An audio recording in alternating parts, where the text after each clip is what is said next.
She can avail us 17th for our decline. 17th of April 2024. Your cases are reserved to 15th April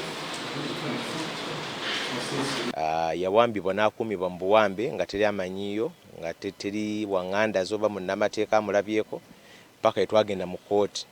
Kooti bwe yalagira ekiragiro nti bamuleete mu kooti ne bamuddusa wano ne bamuggulako emisango.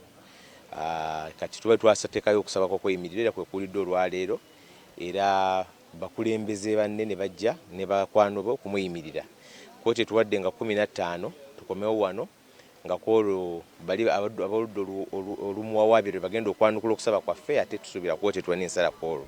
Embeera gye tuyitamu ssebo mbi nnyo nga taliiwo kuba twetaaga ebyokukozesa school fees abaana babagobye embeera si nnungi n'akamu. Twandisabye munnaffe abeere ng'ayimbulwa asobole okukomawo nga aweereza abantu be kuba kati emyezi gigenda mu 3 kanso tuzitudde ez'enjawulo naye mukulembeze akiikirira abantu. Ye tuvumirira enkwata gye baamukwatamu kuba yatulugunyizibwa kumala ekiseera kinene nga tannaba kutwalibwa Kitalya.